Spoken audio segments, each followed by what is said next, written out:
Hello, in this video we will try to solve some more problem based on rule 4 to solve Lagrange auxiliary equation. In this rule we use some multiplier P1 Q1 R1 in such a way that newly constructed fraction, which is P1 dx plus Q1 dy plus R1 dz upon P1 p plus Q1 q plus R1 r, in this fraction numerator is exact differentiable of denominator. So here we have some special problem based on this rule. Now very first we write given equation, which is x square minus yz p plus y square minus zx cube is equals to z square minus xy into standard form. When we compare it with the standard form, we get capital P, which is coefficient of small p, that is x square minus yz, capital Q here y square minus zx, and capital R is given by z square minus xy, which is right hand part of this equation. As we know, Lagrange auxiliary equation is dx upon p equals to dy upon q equals to dz upon r. In this equation, when we put the value of capital P, Q and R, it becomes dx upon x square minus yz equals to dy upon y square minus zx equals to dz upon z square minus xy. Now, if we apply first rule, we cannot find any fraction of two fraction which gives us a integral, and third rule is also not applicable here. So we use some P1 Q1 R1 in such a way that suppose P1 Q1 R1 is 1 minus 1 0, and same time P2 Q2 R2 is 0 1 and minus 1 as multiplier. So we get about 1 minus 1 0, we get dx minus dy, and R1 is 0, so third term R1 dz becomes 0 upon P1 p plus Q1 q plus R1 r. So 1 into p minus 1 into q and 0 into r. Denominator become x square minus yz minus y square plus zx plus 0. And about the multiplier 0 1 minus 1, we get another fraction 0 into dx plus 1 into dy plus minus 1 into dz. So we have another fraction which is dy minus dz upon 0 into p plus 1 into q plus minus 1 into r. So it gives us denominator is y square minus zx plus minus z square plus xy. Now we solve these two fractions. These both fractions are equal to each fraction of equation 1. So now we have 5 fractions to find two integral of equation 1.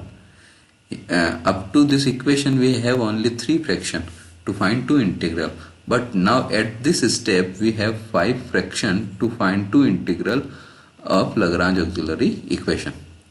Now, so choosing these two fractions to find integral, we can rewrite denominator of this fraction dx of minus dy upon x square minus y square minus yz plus zx, taking x square and y square together with same here in second fraction taking y square and z square together with. So we get dy upon minus dz upon y square minus z square minus zx plus x plus y. Minus zx plus xy. Now we can factor this x square minus y square is x minus y and x plus y. Same the factor of y square minus z square in right hand part, y minus z, y plus z. Now here taking y minus z outside, we get y plus z plus x, or we can say y minus z into x plus y plus z. And here in the denominator, taking x minus y outside, we get x minus y as a factor, and another factor is x plus y plus z. So in both fraction, the factor x plus y plus z cancel out. So remaining terms are dx minus dy upon x minus y equals to dy minus dz upon y minus z. Here the numerator dx minus dy is exact differentiable of x minus y, and dy minus dz is exact differentiable of y minus z. So when we integrate it, we get integration of this term is log of x minus y, Integration of this term is log of y minus z. So log of x minus y equals to log of y minus z plus log c. This is an arbitrary constant. Taking log y minus z into left hand part, we get log of x minus y minus log of y minus z equals to log c. And using the rule property of log of a minus log of b, we get log of x minus y upon y minus z equals to log c. And we can rewrite it as x minus y upon y minus z is equals to c1. So this is an integral of Lagrange auxiliary equation. So here u is what? X minus y upon y minus z. Now to obtain second integral, let's choose some another multiplier x, y and z. About this multiplier we have fraction p1 p. So p1 dx plus q1 dy plus r1 dz upon p1 p plus q1 q plus r1 r. So when we multiply x, y and z in equation 1, we get x dx plus y dy plus z dz upon x into x square minus yz. So it gives x cube minus xyz. When we multiply this with y, we get y cube minus xyz. And when we multiply this with z, we get z cube minus xyz. And when we add these terms in denominator, we get x cube plus y cube plus z cube minus 3 times xyz. Hence, the fraction about the multiplier x plus y plus z, fraction about the multiplier x plus x comma y comma z is x dx plus y dy plus z dz upon x cube plus y cube plus z cube minus 3xyz. Now we factor this term, we get two factors, which is x plus y plus z and x square plus y square plus z square minus xy minus yz minus zx. Now choose some another multiplier 1 1 1. So we get dx plus dy plus dz upon x square minus xy plus y square minus yz plus z square minus zx, or x square plus y square plus z square minus xy minus yz minus zx. Now taking these two fraction together with fraction second given by equation 2 and fraction given by equation 3. These are 6th and 7th fraction for equation 1. 3 we already have in equation 1, and after that we have two more fraction. These are two more fraction, and now about xyz and 1 1 1 we have two more fraction, which are in counting 6th and 7th. So taking 6th and 7th fraction together with given are here given with the equation number 2 and 3. So we have x dx plus y dy plus z dz upon x plus y plus z into x square plus y square plus z square minus xy minus yz minus zx equals to dx plus dy plus dz upon x square plus y square plus z square minus xy minus yz minus zx. These factor cancel out with this factor. So we get x dx plus y dy plus z dz upon x plus y plus z equals to dx plus dy plus dz upon 1. So now multiply this equation with x plus y plus z, we get x dx plus y dy plus z dz equals to x plus y plus z into dx plus dy plus dz. Now we can integrate it, or we can rewrite it as this is what? Half of derivative of x square, half of derivative of y square, half of derivative of z square. Similarly, this is what? Half of derivative of x plus y plus z whole square. When we differentiate it, we get twice cancel out with 1 upon 2 x plus y plus z into dx plus dy plus dz. Now when we integrate it, we get x square plus y square plus z square equals to x plus y plus z whole square plus some arbitrary constant. Hence, now we open x plus y plus z whole square. These x square plus y square plus z square is cancel out in both sides, and remaining term is 2xy plus 2yz plus 2zx equals to c, or we can rewrite it xy plus yz plus zx is equals to c2. Hence the general solution of given equation will be phi of x minus y upon y minus z, comma xy plus yz plus zx. This is v, and above u is x minus y upon y minus z. Here phi is what? Arbitrary function. Now let's take one more problem.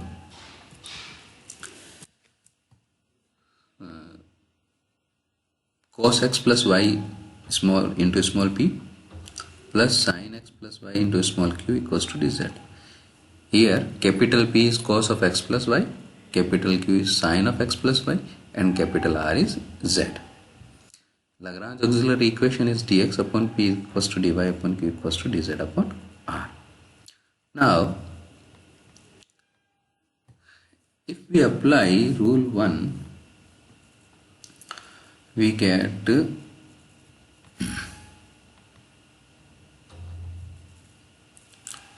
we cannot find integral, so we use multiplier as 1 1 0.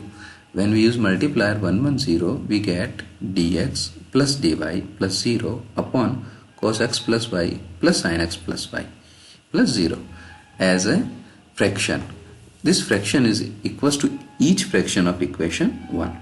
So let's take another multiplier, which is 1 minus 1 0. So we get dx minus dy upon cos x plus y minus sin x plus y. Now we take three fraction. First is third fraction of equation 1, which is dz upon z. Second fraction given by equation number 2, and third fraction which is given by equation 3. Together we take together with these three fraction, we get equation 4, which is dz upon z equals to dx plus dy upon cos x plus y plus sin x plus y equals to dx minus dy upon cos x plus y minus sin x plus y. Now let's choose first two fraction of equation 4. So we have dz upon z is equals to dx plus dy upon cos x plus y plus sin x plus y, or we can rewrite dx plus dy as d of x plus y. Now taking x plus y as t, we get its second fraction become dt upon cos t plus sin t. Now in second fraction we just multiply 1 by root 2 in numerator and denominator. So numerator become 1 by root 2 dt and denominator become 1 by root 2 cos t plus 1 by root 2 sin t. As we know, 1 by root 2 is cos sin pi by 4 and sin pi by 4. So it becomes dz upon z equals to 1 by root 2 dt upon sin pi by 4 cos t plus cos pi by 4 sin t. This is what? Sin a plus b. So it becomes 1 by root 2 dt upon sin t plus pi by 4. Or we can rewrite it as cosec t plus pi by 4 dt. Now we will integrate it. So we get root 2 log z is equals to log 10 half t plus pi by 4 plus log c. Or shifting this root 2 in power of z, it becomes log z root 2. Or using the property of log a minus log b, it becomes log a upon b. So we get z raised to power root 2 upon 10 t by 2 plus pi by 8 is equals to c1. Or we can rewrite 1 upon 10 as cot, so it becomes z raised to power root 2 cot of t by 2 plus pi by 8 is equals to c1. Now taking last two fraction of equation 4. Last two fractions are d of x dx plus dy upon cos x plus y plus sin x plus y, dx minus dy upon cos x plus y minus sin x plus y. Here multiply this with cos x plus y minus sin x plus y. We get dx minus dy equals to cos x plus y minus sin x plus y upon cos x plus y plus sin x plus y dx plus y. Now here this is what, if we use this property 1 upon ft into f dash t dt, its integration is what? Log of function of t. So when we differentiate log of ft, we get 1 upon ft, then derivative of f, which is f dash, and into dt. So we can rewrite it as derivative of log of cos x plus y plus sin x plus y. Now integrate it both sides, we get x minus y is equals to log of cos x plus y plus sin x plus y plus log c, or we can rewrite it as shifting log into left hand part or taking a exponential in both sides, we get exponential x minus y is equals to c1 into cos x plus y plus sin x plus y, or this constant c1 is equals to shifting this into denominator of this, or 1 upon c1 is equals to this upon exponential x minus y. 1 upon c1 become c2. c2 is equals to exponential minus x minus y cos x plus y plus sin x plus y. Hence general solution of given equation is phi of z raised to power root 2 cot t by 2 plus pi by 8 comma exponential minus x minus y cos x plus y plus sin x plus y equals to 0. Here phi is arbitrary function. Now there are some problem for solving.